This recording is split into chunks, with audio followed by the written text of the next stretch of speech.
ভাল হওক, আনক সন্মান কৰক, দয়ালু হওক, প্ৰত্যেকজন মানুহৰ প্ৰতি ভালপোৱা ৰাখক, প্ৰত্যেক মানুহকে সহায় কৰক, প্ৰত্যেকজন মানুহৰ কাষলৈ যাওক, আনৰ উপকাৰী হ'বলৈ শিকক, আপুনি ভাল মানুহ হওক।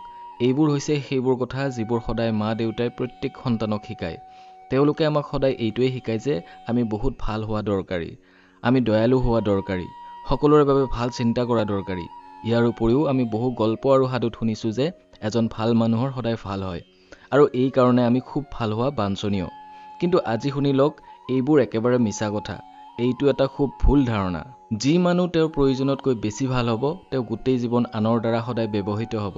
ইতিহাস প্ৰসিদ্ধ আচাৰ্য চাণক্যই এবাৰ কৈছিল, কোনো মানুহে খুব বেছি চিধা আৰু সৰল হোৱা উচিত নহয়, কাৰণ চিধা গছ আৰু চিধা মানুহবোৰক প্ৰথমে কাটি পেলোৱা হয়।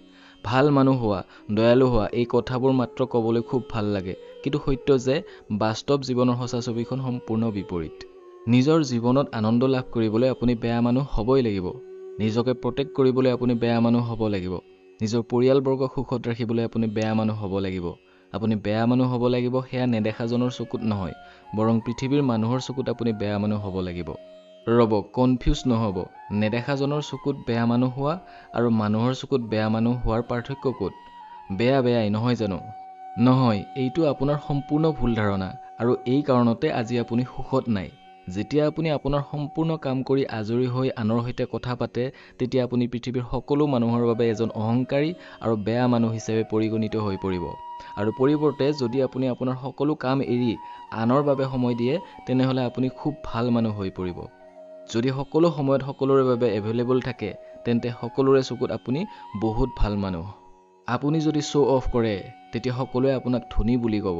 যদি আপুনি সাধাৰণ জীৱন যাপন কৰে, তেতিয়া আপুনি পৃথিৱীৰ সন্মুখত এজন সাধাৰণ মানুহ হৈ থাকিব, দুখীয়া হৈ থাকিব। অৰ্থাৎ যদি আপুনি পৃথিৱীৰ মানুহৰ কামত আহে, তেন্তে আপুনি ভাল মানুহ।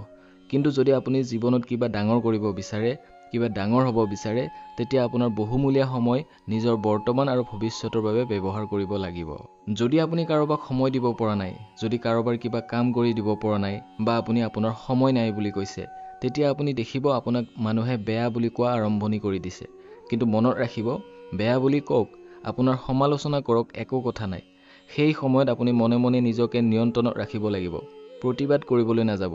আৰু মানি লওক যে আপুনি বেয়াই হয়, একো কথা নাই। যদি আপোনাক আপোনাৰ সপোনবোৰৰ সৰলৰেখাৰ পৰা বিচলিত কৰিব খুজিছে, তেনেহ'লে আপুনি তেওঁলোকৰ সৈতে বেয়া হৈয়ে থাকক। যদিহে আপোনাক কোনোবাই ব্যৱহাৰ কৰিব খুজিছে, তেনেহ'লে আপুনি বেয়া হৈয়ে থাকক তেওঁৰ লগত। যদি কোনোবাই আপোনাক প্ৰতাৰণা কৰিব বিচাৰিছে, তেনেহ'লে আপুনি বেয়া হৈয়ে থাকক তেনে লোকৰ লগত।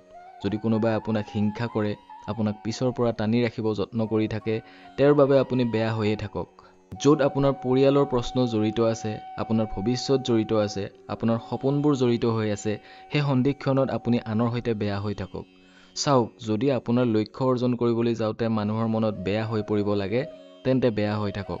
যদি নিজে শান্তিত জীয়াই থাকিবলৈ গৈ আনৰ চকুত আপুনি বেয়া হৈ পৰিব লাগে, তেন্তে বেয়া হৈ থাকক। কোনোবাই খুব ভালকৈ কৈছিল, যিয়ে সকলোকে সুখত ৰাখিব বিচাৰে, যিজনে সকলোৰে সুখ শান্তি কামনা কৰে, তেওঁ নিজে কেতিয়াও সুখ উপভোগ কৰিব নোৱাৰে। সেয়ে পৃথিৱীৰ মানুহৰ সুখৰ কথা চিন্তা কৰা বন্ধ কৰক, কিয়নো আপুনি নিজেই যদি সুখত থাকিব নোৱাৰে, নিজৰ জীৱনত সফলতা অৰ্জন কৰিবলৈ সক্ষম নহয়, এই পৃথিৱীয়ে আপোনাক লৈ হাস্যৰস আৰু মজাক কৰিব। আপুনি আপোনাৰ চাৰিওফালে এবাৰ ঘূৰি চাওক, যিয়ে আনক সময় দিব নোৱাৰে, যিজন নিজৰ কামত ব্যস্ত থাকে, তেওঁলোকে যদি এদিন আপোনাক কিবা কাম কৰি দিয়াৰ বাবে কৈছে আৰু আপুনি কৰি দিব পৰা নাই, সেইদিনা তেওঁলোকে আপোনাক বেয়া পাব। আপুনি বেয়া মানুহ বুলি ঢোল বজাব। সেইদিনাহে কিন্তু আপুনি বুজি উঠে যে আপুনি ইমান দিনে কি ভুল কৰিছে, কাৰ বাবে আপুনি ভাল হ'ব বিচাৰিছিল। মনত ৰাখিব, যিজনে অতিৰিক্ত ভাল হোৱাৰ চেষ্টা কৰে, অৱশেষত তেওঁ কান্দিবলৈ বাধ্য হোৱা নিশ্চিত। বেয়া হোৱা মানে এইটো নহয় যে আপুনি সকলোৰে সৈতে বেয়া ব্যৱহাৰ কৰিব বা কাৰোবাক ক্ষতি কৰিব, কাৰোবাৰ বেয়া কৰিব, কাৰোবাক প্ৰবঞ্চনা কৰিব বা কাৰোবাক অপমান কৰিব। আপুনি যদি কাৰোবাক সহায় কৰাৰ সামৰ্থ্য ৰাখিছে, তেনেহ'লে অৱশ্যেই সহায় কৰক। কিন্তু নিজৰ বহুমূলীয়া কাম এৰি সকলো সময়ত আনৰ বাবে এভেইলেবল হৈ থাকে, তেনেহ'লে শুনক, আপুনি পৰিৱৰ্তন হ'ব লাগিব। আৰু এইটোৱেই হৈছে সৃষ্টিকৰ্তাৰ চকুত বেয়া হোৱা আৰু মানুহৰ চকুত বেয়া হোৱাৰ পাৰ্থক্য। বেয়া আপুনি হ'ব লাগিব মানুহৰ চকুত, কিন্তু বাস্তৱত নহয়। আপোনাক আপোনাৰ ৰাস্তাত বহুজনে ধৰি ৰখাৰ চেষ্টা কৰিব, তেতিয়া আপুনি বেয়া হৈ পৰিব লাগিব। নহ'লে এই পৃথিৱীৰ মানুহে আপোনাক চাহ কাপৰ দৰে ব্যৱহাৰ কৰি ধুই পেলাব আৰু আকৌ প্ৰয়োজনত গৰম চাহ খাবলৈ ব্যৱহাৰ কৰিব। সেয়ে বেয়া হওক, তেতিয়াহে জীৱন সফল হৈ পৰিব।